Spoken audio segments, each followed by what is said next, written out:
Hello, yes, that's right. It's Joe here live for Joyrider TV with some more scintillating Q&A, where we're going to be talking about catamaran sailing, your issues that you're having. Perhaps you've got some problems with your boat, or perhaps with some maneuvers, something with catamaran sailing, and I will do my best to come up with some good answers.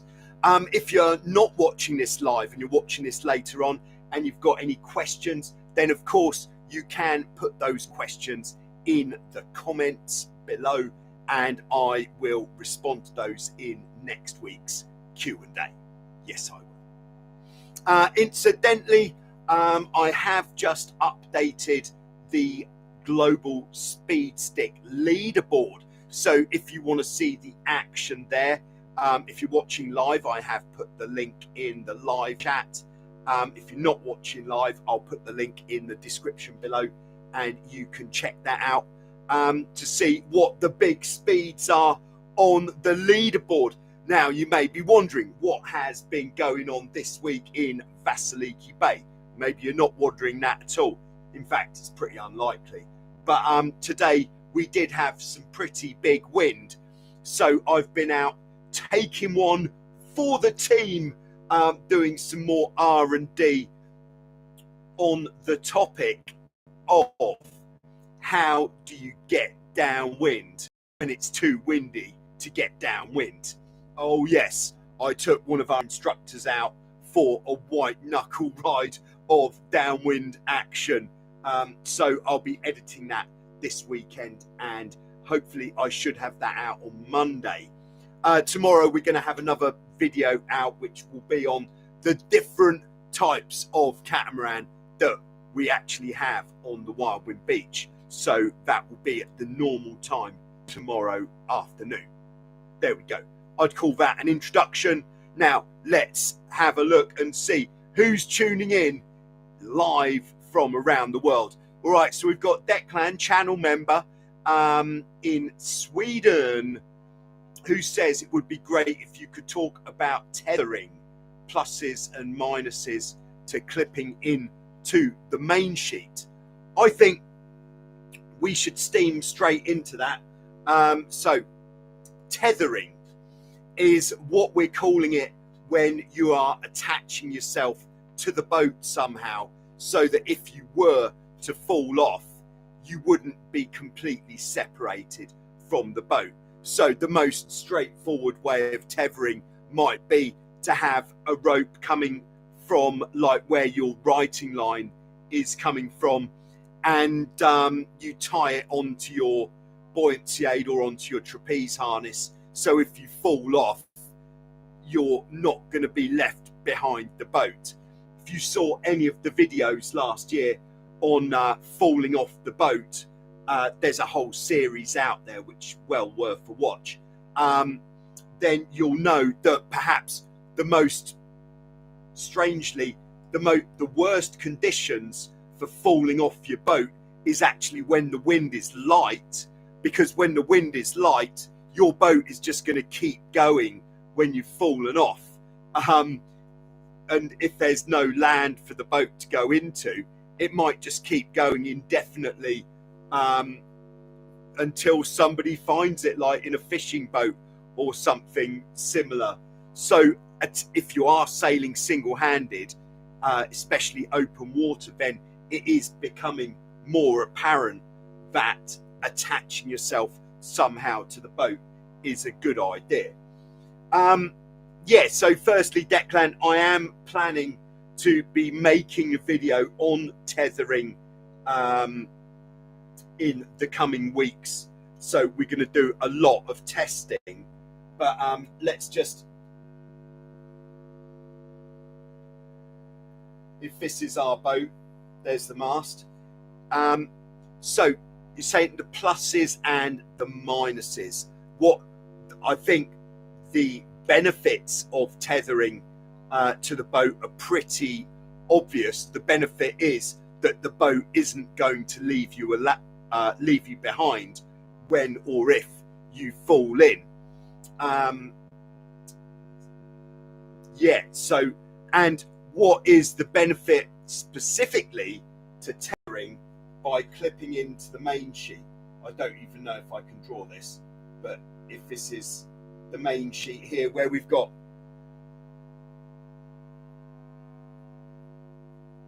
the loop of rope where the main sheet becomes the traveller control line, and you use some sort of clip, like I think a really good idea would be to use a snap shackle. A snap shackle is not that side, this side, yes. This is what a snap shackle looks like. You've got like a U-shaped part, or maybe it would actually be, yeah, for this I think a hoop, and then here you'd have a swivel, and that comes over like this, and then it's closed using, so here it would be a bit more closed like this,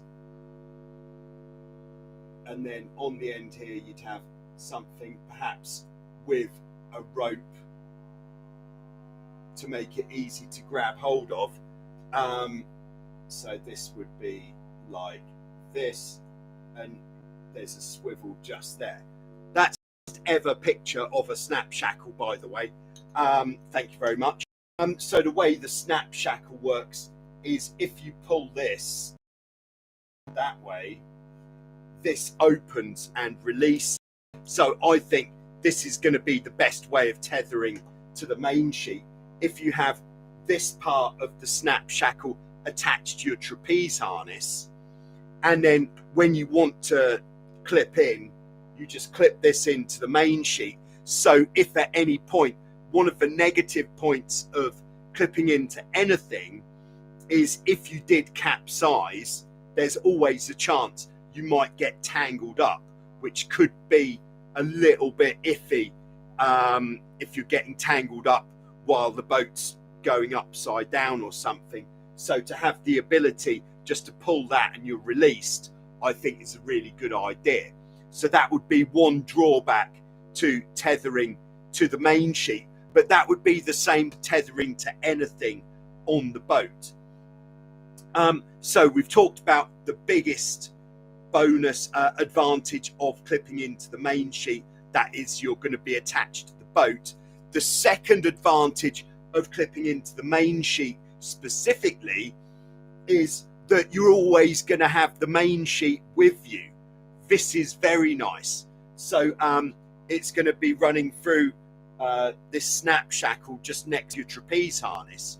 So when you go out on the trapeze, it's all going to be there. Perhaps you could even rig this up a little bit so that it acts like it's holding your traveller line, which makes it less likely that the rope is going to go onto your rudder blade, which is a constant concern when it's windy. So I think we have got quite a few benefits here when you're clipping in.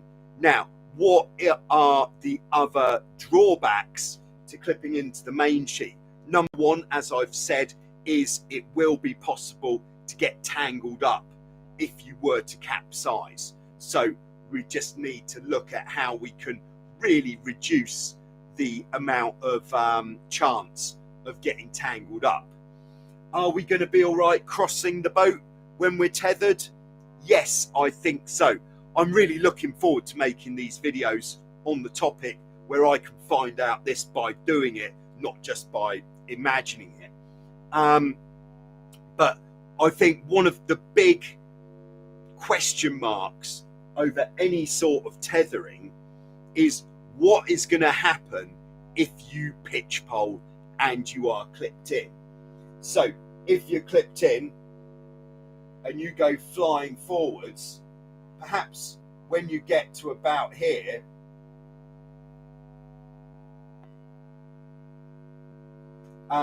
flying forwards on the boat, perhaps when you get there, this rope is going to become tight. And when it comes tight, what's going to happen to the person clipped to it? Chances are, if it's a hard pitch pole and you're getting flung quite aggressively, then chances are you're going to get kind of catapulted into the rig. Not very pleasant. So I would say that is going to be the major concern, as well as getting tangled up. But like I said, going to be doing some testing, so keep an eye out for those testing videos, which hopefully I will have time to start looking at that in the coming week. Very interesting times there. But thanks for your question, Declan. I'm looking forward. I understand you are coming out to visit us here at the end of the month, so I'm looking forward to finally meeting you and anybody else who is making the journey to Vasiliki, Greece, to get some champagne sailing. The champagne, the cork has really been popped on the bottle this week, and the champagne has been flowing in Vasiliki Bay. All right, who else is checking in? We've got Gaza on board. Hope all is well. Yes, very good. I actually got out on the water today and did some filming, which always makes me smile. All right, we got Christian on board in Canada, I believe. Yesterday, I got to go into town for the start of the long leg for Race to Alaska. It is a fun and epic race next year. Great stuff. I'm really excited for you there, Christian. This really does sound like one heck of a race. I believe this race goes from the north of America and all the way past the Canadian coastline on the west side and until you hit Alaska. What an epic journey that is going to be. All right, we got Scott on board, dropping it in the slot.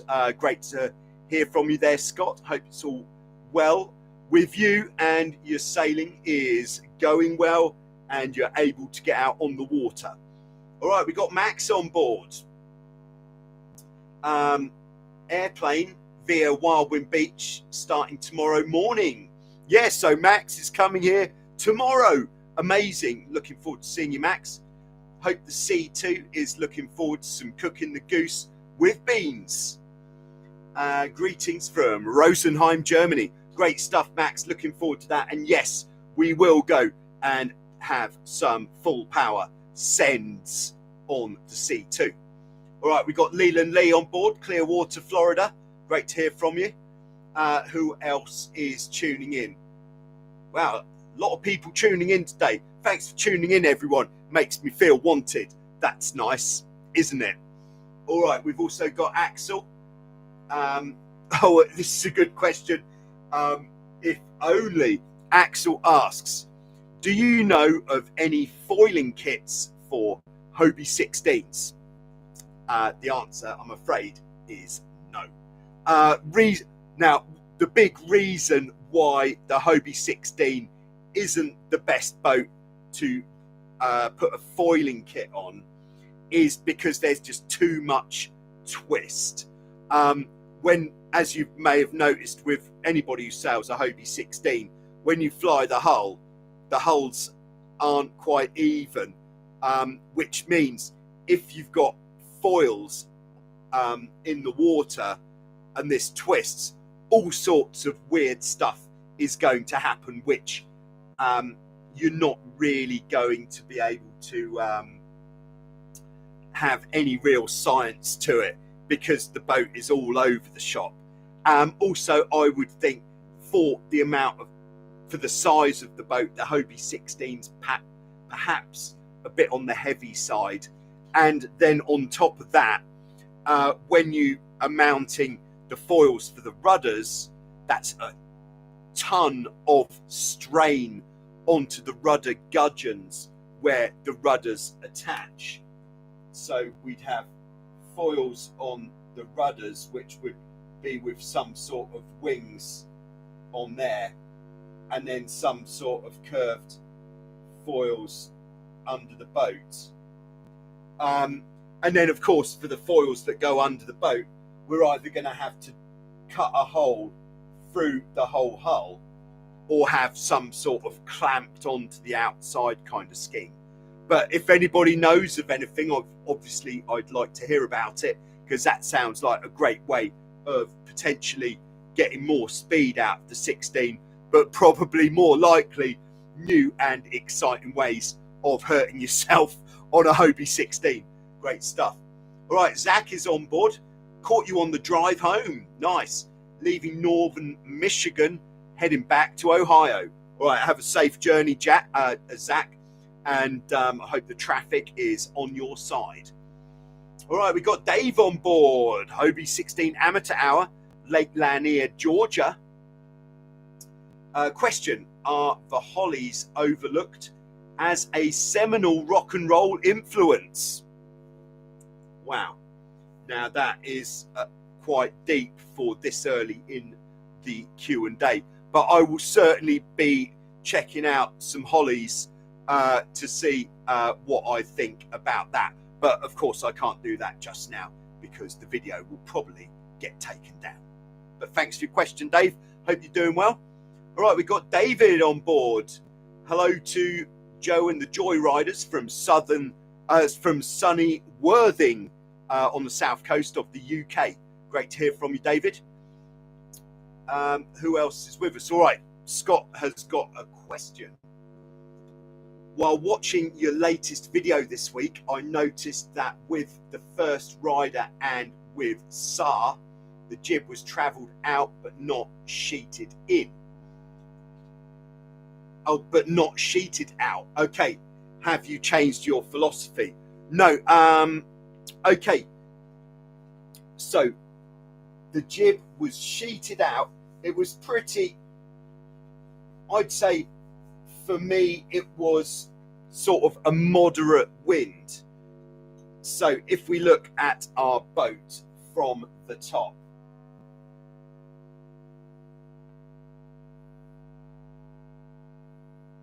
there's our boat. And what we had, I'll do the jib cars in red. So let's say we were sailing with the wind coming from this sort of direction. So the jib traveller all the way out. And then on this occasion, had the jib pretty tight in.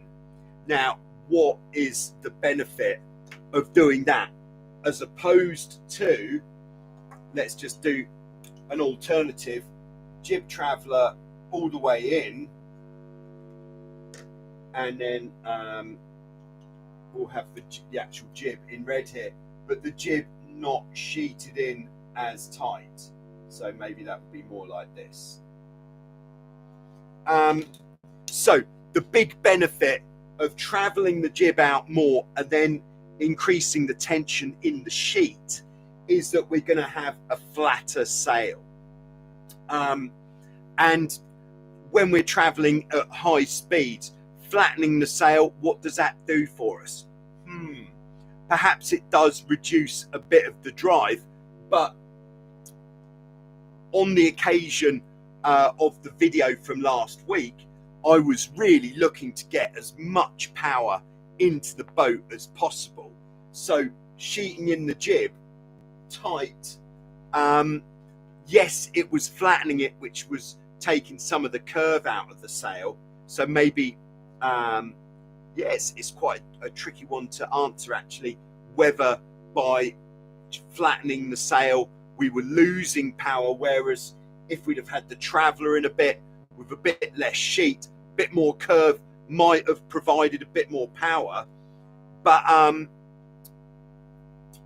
the reason we had it sheeted in tight was we were just trying to get these telltales on the jib flying straight back, so that we really were powering the jib up as much as possible with the traveller in that position. Now, it is pretty standard for me when I go out in the heavy wind to always travel the jib up out all the way, because if we have the main traveller out as well, because it's windy, if the jib traveller is in at all, what is going to happen, sorry, wind is blue, we know that. What's going to happen is the wind is going to kind of hit the back of the mainsail like this, and it might actually backwind the mainsail. So the front of the mainsail might start flapping the wrong way, which might rotate the mast the wrong way, and it basically means that we're not getting good airflow on this side of the sail. So it'll all be doing this kind of thing.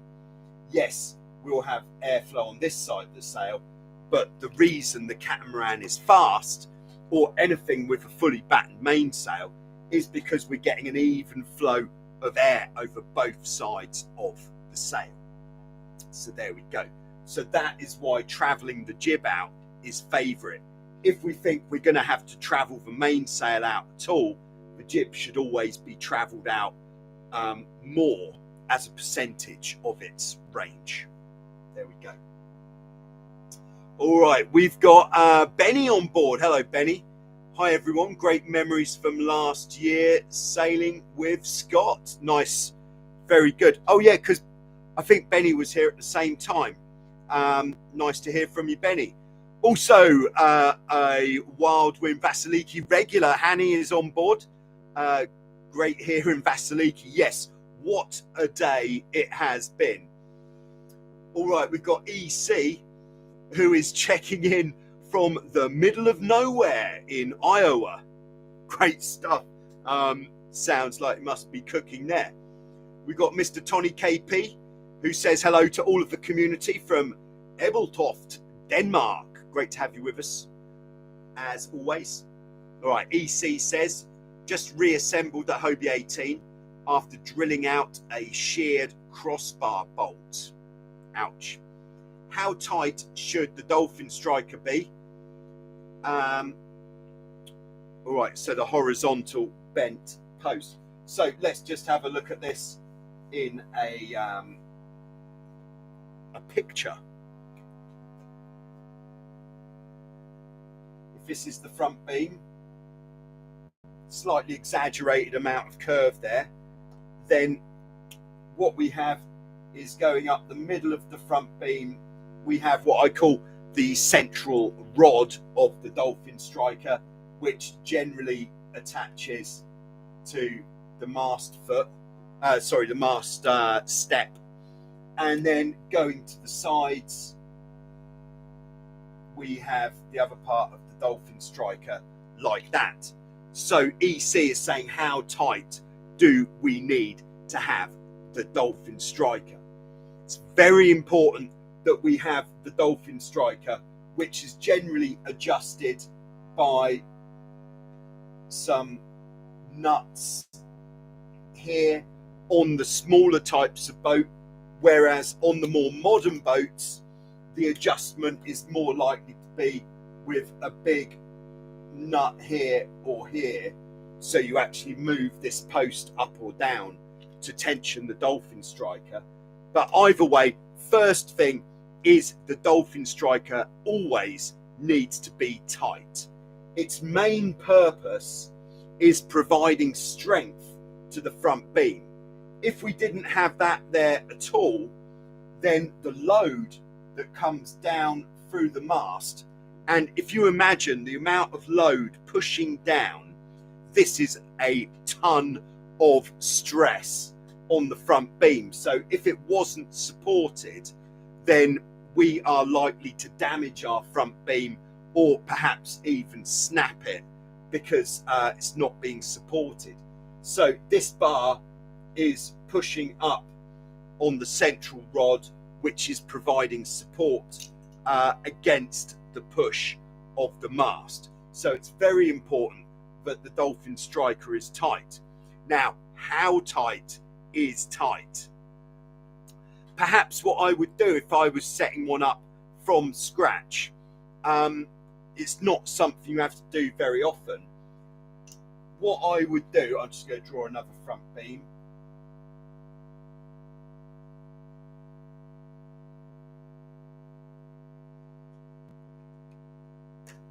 Is I would take a straight line between two equal points of the front beam, or even points on the hull, and then I would take a measurement between the center here, this measurement here, cm, centimeters maybe, and then when tightening up the Dolphin Striker, I would tighten it so much that this would go up maybe by just 1 centimeter, because by that going up 1 centimeter or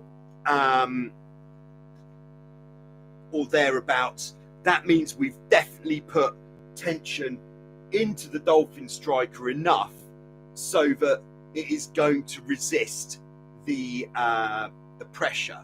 If you know any actual settings for Dolphin Strikers, then do put it in the comments or in the live chat, because I've been searching for this information for the smaller boats or the oldest types of boats, and the best information I could get for the Hobie 16, which is similar to that of the Hobie 18, is if you wang, that's wang, so if you kind of hit the Dolphin Striker with something, it should make a pinging noise, not a rattling noise. If it rattles, it's too loose. If it pings, then it's tight enough. I know that's pretty loose. Well, not loose, but that's pretty vague. But that's the best I could find. But most importantly, the Dolphin Striker should not be rattling. Now, what happens if we get our tension wrong? If we have it too loose, so we don't have any pressure in there, then we're going to get cracking underneath the middle of the front beam from that pressure pushing the other way. If we have it too tight, then if it's on a 16, I know we're not talking about 16, where it goes into these castings, then we might get cracking just here. Yeah, so unfortunately, Mr. EC, that is the best that I can do at this time on the topic of Dolphin Striker tension. All right, we got Angel on board from Jalisco, Mexico. Thanks for sharing your great experience with the cats. You're very welcome, and thanks for tuning in. It's always a pleasure. All right, we got Thomas on board, who was with us last week and the week before. Nice videos of the Hobie 16 this week. Thank you. Yeah, got some good footage this week, but not really. So you may have thought when I put the video out recently of these different joyrides with different people, why didn't I do them as separate videos? I just didn't feel that there was enough specific focus on any of those outings to justify having a a one-off video. So I thought just to do them as a little compilation of the highlights from the week, that was a better choice.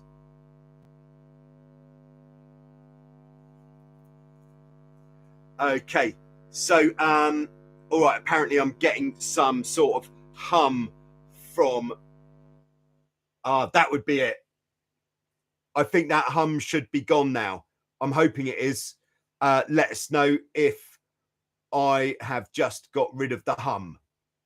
Right, because I had my interface set up slightly differently by mistake. Apologies there. All right, so what else? All right, we've got Duke on board. Hello, Duke. Loving the stick figures. All right, thank you very much. Dexter agrees. Yeah, thank you. All right. Declan says, with foils, you also want to keep the deck parallel to the surface as close as you can. Flying in this mode feels very different to classical cat sailing. Yeah, so we're not wanting to fly the hull. We're wanting to keep it all very flat. All right. So, So I'm just wading through a bit of German chat in the live chat. All right, Duke says, have you ever been suspended between two Hobie 16s by the trapeze wires? What is this trick called? I can feel something coming on here for a video. Yes, this is going to be epic. All right, Duke, I know exactly what you're talking about. So if we've got two catamarans, any type of catamarans will work, but preferably the same. I think for what we use here, two Pacifics would probably be the best choice. So we've got the mast on that Pacific. Here is another one here. There's the mast. The reason I say the Pacific would be a good choice is because it's a heavier boat, bigger, heavier boat. And then we start off with the two boats together. You're going to think this sounds really, really dangerous, probably because it's really, really dangerous. So what we do is you hook in to a trapeze wire off both boats. Danger. And then you start sailing away from the other boat. So what is going to happen is your trapeze artist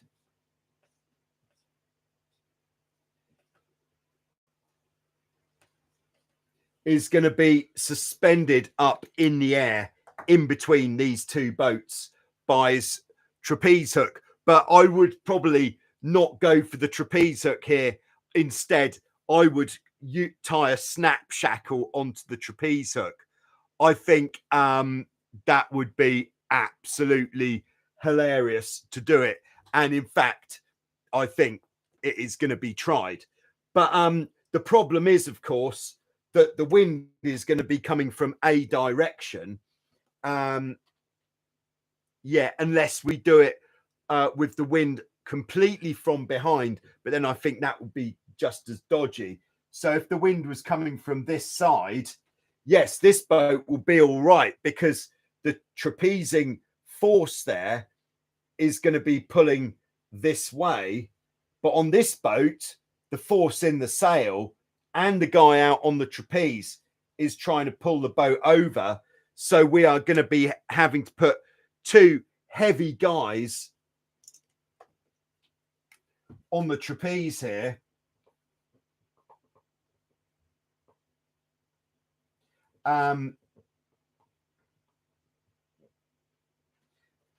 To counterbalance the stunt person in the middle. But yes, we're going to give that a go and see what we can do with that. Thanks for the idea, Duke. I like that very much.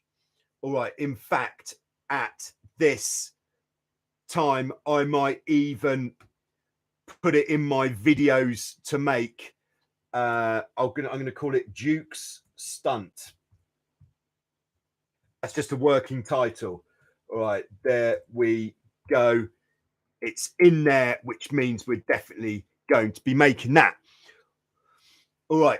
All right. We've got Elizabeth on board. Thanks for tuning in, Elizabeth, from Connecticut, USA. Great stuff. Hope you're having a good time and you have the opportunity to be getting out on the water this weekend as the world starts to heat up in certain places, in a good way, not the usual way. All right, we got Shell on board. Greetings from Germany. I put 30 centimeters cut in my trampoline. Ouch. Do you know any tips or tricks for repair? Yeah, that's a tough one. What that's quite a big slice in your trampoline. So the best way of doing it, if it's with yeah, what I would do if I didn't have access to a sailmaker who could actually repair that, then the ideal would be, so if this is our 30-second cut in the trampoline, 30 centimeters, sorry, cut in the trampoline, then what we would need to do is get some sort of trampoline material or webbing. If you are really short of materials, you could even use a bit of, if it's a fairly straight cut in the trampoline, you could use something like the material that a car safety belt is made from. And then you want it to be a bit bigger, maybe, what would that be? An inch bigger at each side, and have it so that covers the whole cut in the trampoline. And then you need to get a heavy needle and some whipping twine. Whipping twine is like cotton, but it is generally a bit thicker, and it's generally got a waxy coating that makes it kind of sticky. And then you just have to stitch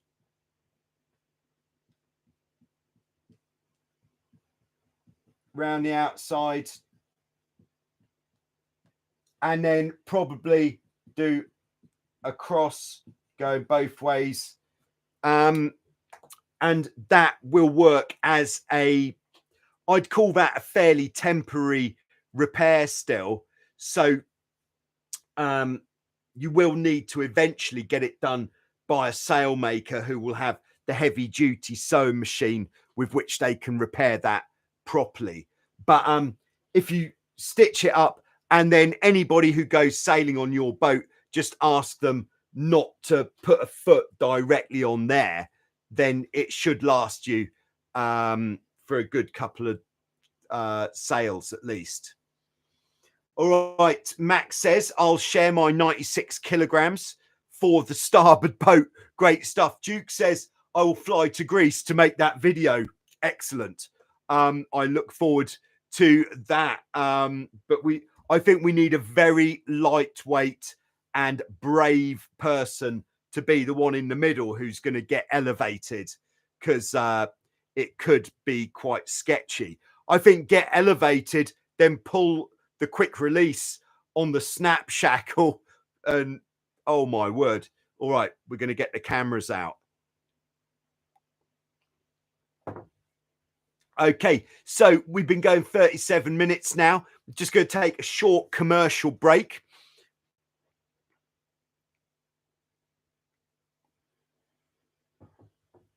And we're back in. So during this commercial break, if you would like to support Joyrider TV, if you feel that you're getting some value from the content on Joyrider TV, there are 3 good ways of supporting Joyrider TV. One is Patreon. Patreon is kind of effectively like monthly sponsorships where you can chip in just $1 per month, and it all really helps. Another way you can do that, which is similar to Patreon, is through channel memberships, which, if you see in the live chat, anyone whose name is in green, that means they're a channel member. But that's the same as Patreon, except for you do that without having to leave the YouTube platform. If you're a little bit wary of going to a third-party website, then that is a good way of doing it. The other way of supporting the channel is by heading over to totaljoyrider.com, where you can pick up a t-shirt like this. This one's called Tequila Sunset. I think it's nice. Or there's a lot of different designs there. T-shirts, hoodies, regular jumpers, hats, all sorts of things. And anything you purchase from there is really helping to keep the videos coming on Joyrider TV. So thanks very much. Back with some more questions, and it's time to jump in to the preloaded questions. So the first one is coming from Dan. And Dan's question is on the topic of racing. And he says he seems to be stuck in a rut, always starting 5 to 15 seconds late. All right. How do I get out of that rut? Yeah, start starting races is tricky, to say the least. So what we can do, which is really going to help, is a bit of practice. So all you need to practice starting is some sort of watch which has got a countdown timer on it. You can get a watch with a countdown for very little money, like $10 or something. And then what you'll need is, out on the water, you just need one buoy or one object, perhaps where you sail, there's a post or something, or a moored boat, or a buoy would be ideal, because if you did get it wrong and hit the buoy, then it's not going to cause any damage. So there's the wind. And then the way to practice, which really does make a massive difference to how you get on, is just be sailing in this general area, and then set your countdown to, I wouldn't do much more than 2 minutes. And so set your countdown to 2 minutes. And when that countdown expires, aim to be sailing your boat upwind close to the buoy. So this is a good simulation of having to time hitting a start line. So how are you going to do this? All right. So with 2 minutes to go, or actually, let's backpedal. Let's go backwards from go, which is 0. So this is 0, like that. All right.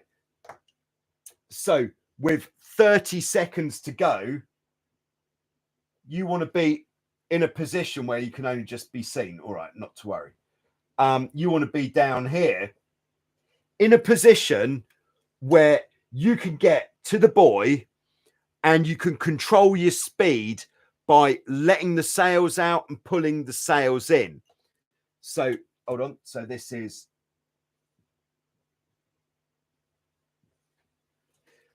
so the best point of sail to be approaching the start line on is a close reach. So the close reach isn't upwind, it isn't the beam reach, it's like halfway in between. The reason why this is the best point of sail to approach the start line, it is because you can really control your speed just using the sails, and you're not likely to stall your boat like you would be on an upwind point of sail. So close reach, adjusting your speed using the sails. If you need to stop completely, you can let the mainsail out, the traveller out, you can let the jib out, you could put the jib on the windward side like this, and then push the rudders away. And that's what we call hove to, which is properly stopped. Yeah, so we can do all sorts of things to slow the boat down and control our speed there. And then as we get closer to 0, we'll just straighten up with the rudders. If we need to get a bit closer, we can sheet in a bit. If we're getting there too soon, we can let the traveller out again, ease the main sheet. So that's 30 seconds, which means we want to aim to be there at 30 seconds. So how are we going to do that? Well, perhaps, can I move this? Perhaps at about 45 seconds, we want to be coming round here and going for a jibe to get into this position.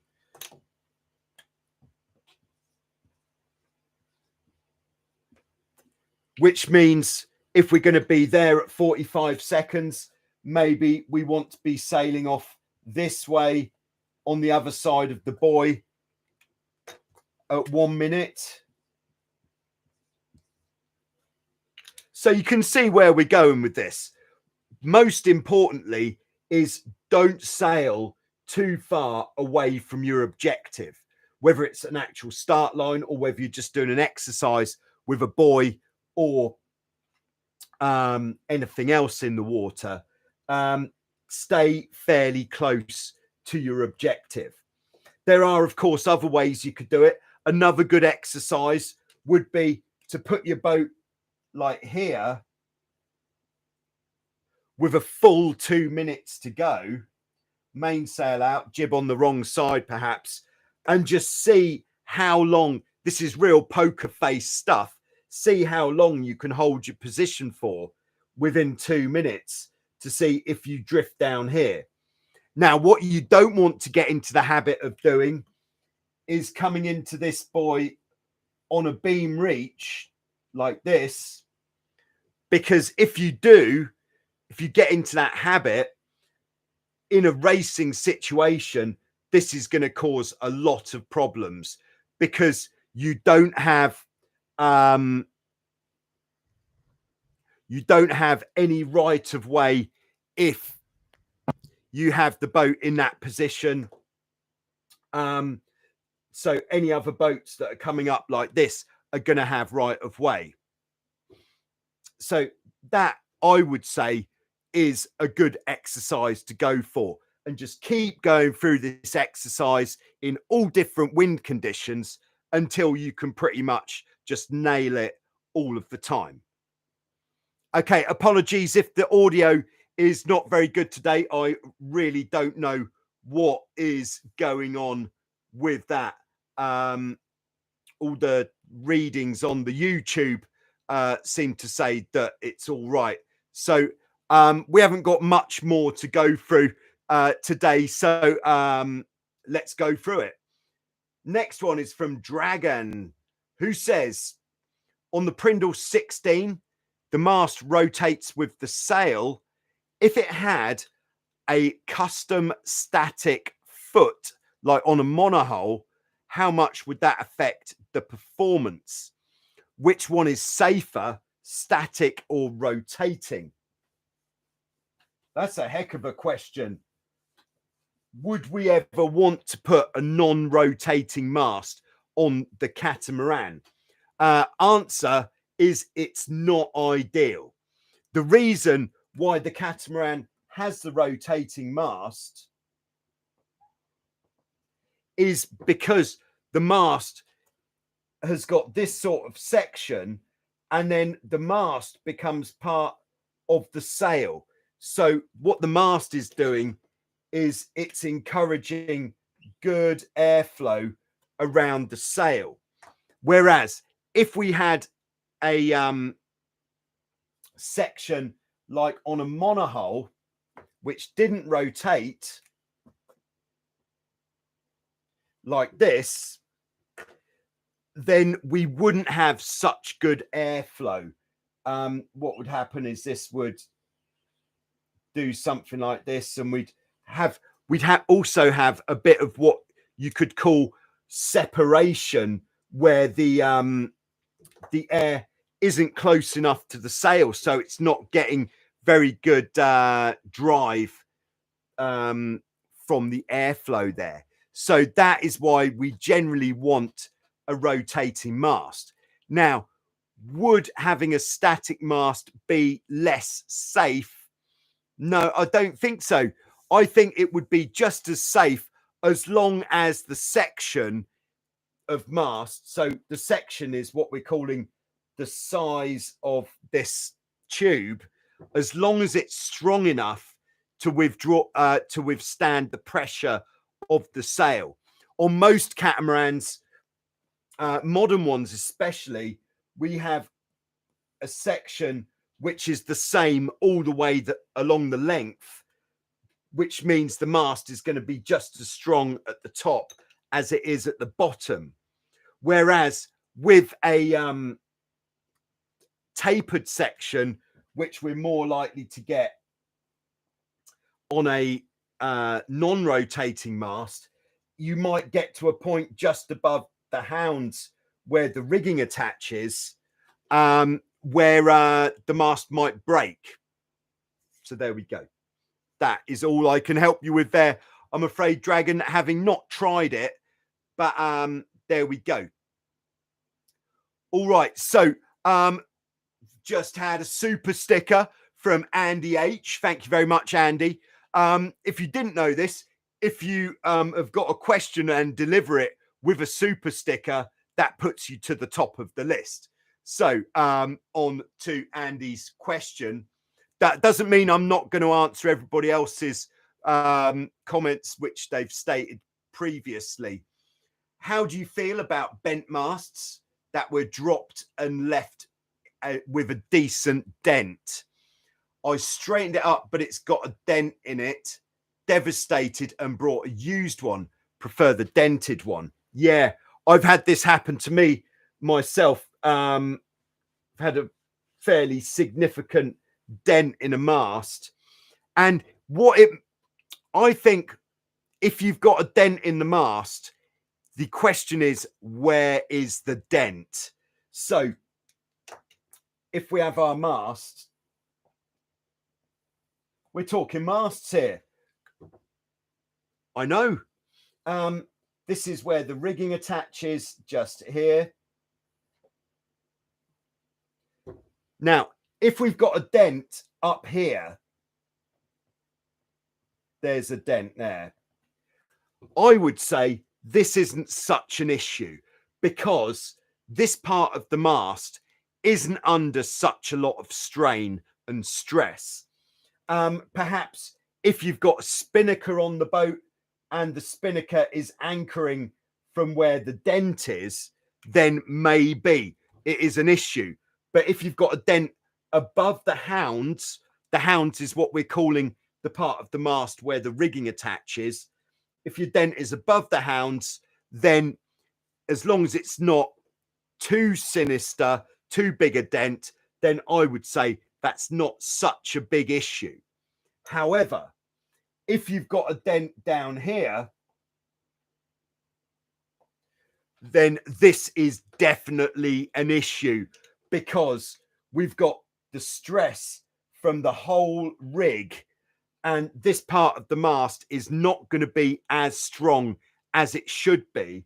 So if you've got a dent towards the bottom of the mast, or probably anywhere below the hounds, so even if it was here, so I'm just thinking on my feet here, but if it was here, then you've got all the pressure from the hounds where the mast's being held up. So this is definitely going to be a potential issue. Now, what is the issue with having a dent in the mast? If it is weakened in that spot, your mast might snap. The big issue with a mast snapping is that you're going to damage your sails, very likely, and you might be left drifting out to sea. All right. Andy says the dent is below the rigging. Think pivot point to the back of the trampoline, lost it and slammed down. Oh dear. Yeah, so I see what happened there when putting the mast up. Perhaps there's the back beam. It fell down and got a big dent from there. Yeah, so that is the only other thing you could do apart from replacing the mast is to get some sort of plate made. We've made plates in the past just from using a slightly bigger section of mast, where we'll cut a piece basically like this, which then almost snaps onto the mast. So if this is the mast, like this, snaps on, then we rivet that plate on to the outside, making that bit of mast quite strong. That is what we've done in the past to try to fix a dent like that. But yeah, unfortunately, the new mast is the best thing to do. All right. So I could just tell you how it happened to me. This is when I was young and foolish, and I had a Dart 18 which when it wasn't windy, I always put the boat on its side so that I could have a look at the sail shape. So I had the boat on its side. Yeah, so this is a cautionary tale. Don't do this. All right, boat on its side. There is the front beam. There is the mast. And I'd put the boat on its side because I had to replace a shroud. Now, already alarm bells should be ringing. So I took the shroud off. Which one would it have been? Yeah, this one. I took this shroud off. And then with nothing supporting the boat, this came down onto the mast on the floor and put a massive dent in the mast. So I basically couldn't sail with that mast ever again because the dent went in about halfway. Ouch. All right, back in the live chat. Yeah, I hope that just clarifies what I think you've already decided there, Andy. But thanks again for the super sticker. If you want to send a super sticker my way, just at the bottom of the live chat or underneath the video if you're watching later. Thank you very much. All right, we've got John on board from Texas. Can you recommend any cat racing books or other material? Yeah, there's none that spring to mind, I'm afraid. But if you're wanting to really take your racing to the next level, there is an online course available which is called Road to Gold. I can't remember how much the course costs, but it is a massive course. So much information there. But this is for people who already race and want to get to the top of the fleet. So well worth looking at. Road to Gold. All right, we've got Eric on board. Love the vids. You got me into Hobie sailing. Great. I'm very pleased to hear that. All right, we've got David on board. Burbs in Northwest PA, USA. Where would that be? Pennsylvania? Not so good on my American geography, but I'll have a go. Love the Q&A. Gets me through the boring tasks. But I want to access the 80 plus other podcast. Is there a listing that I can click on? I'm 70 plus tech, not a forte. Now, what would that be? I want to access that. Oh, right.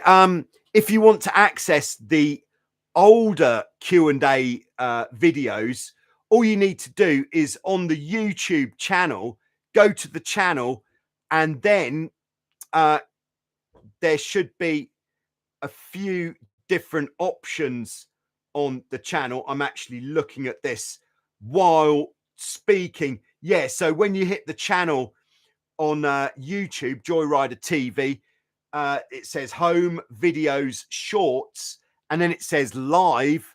So just click on live, and then you can go back through the previous Q&A broadcasts. They're all there.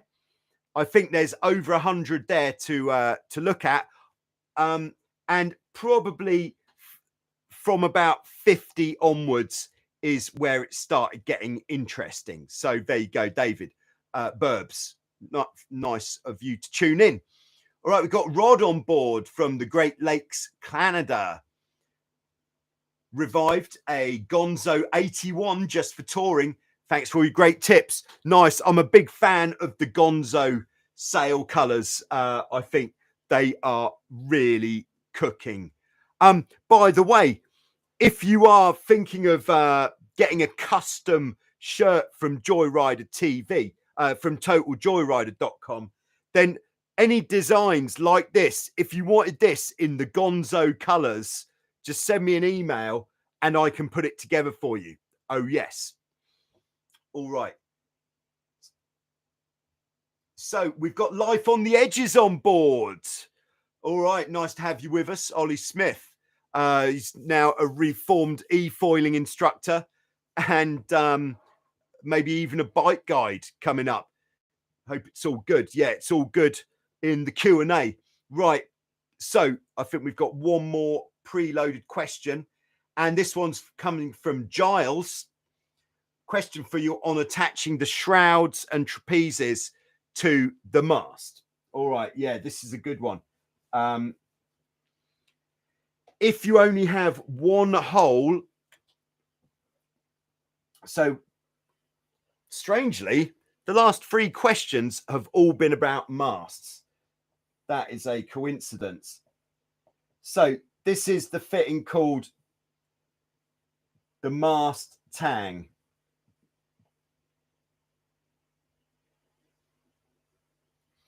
All right, so the mast itself would be like here. This is a real close-up of the mast tang.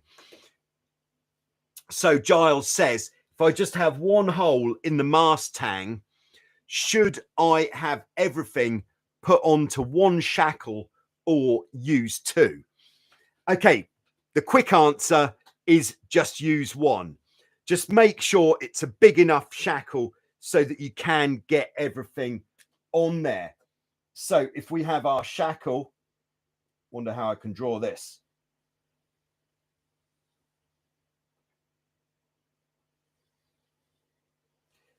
I'm just drawing half a shackle. And then what we want to do on our shackle is in the middle, we're going to have the forestay in the middle. Next to the forestay on either side, we're going to have the 2 shrouds. Sorry, the drawing has gone a little bit off on that side. So forestay, shroud, shroud, then trapeze, trapeze.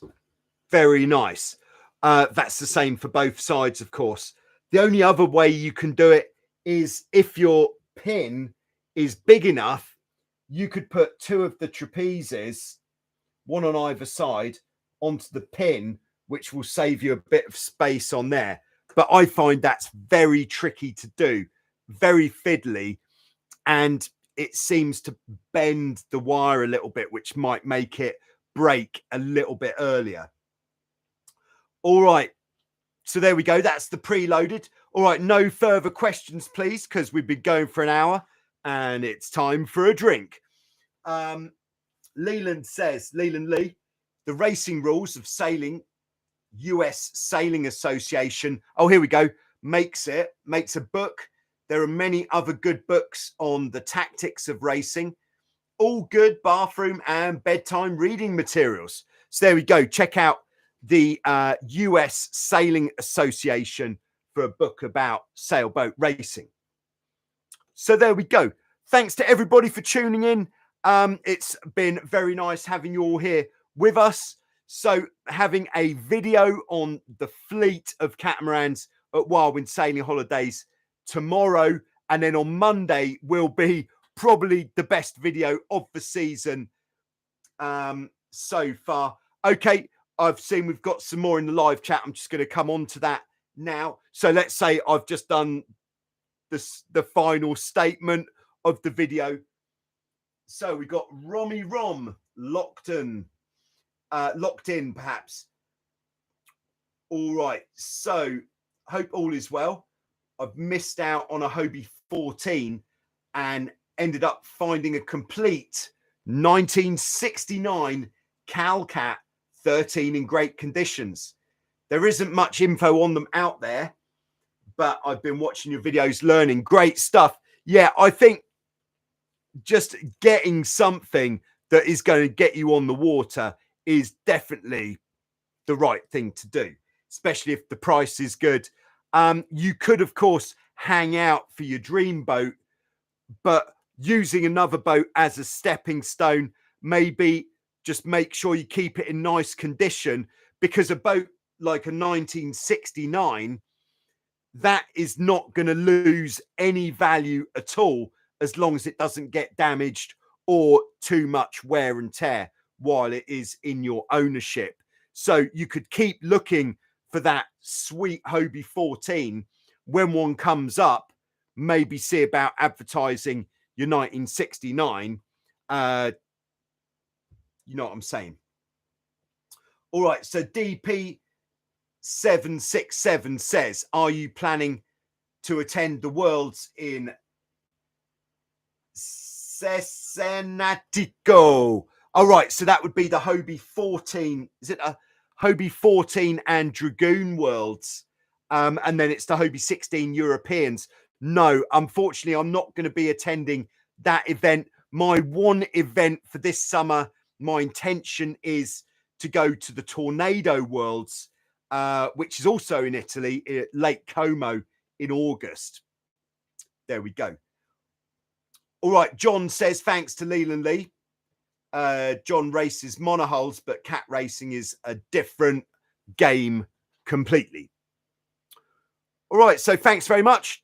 I'll see you soon with some more on Joyrider TV.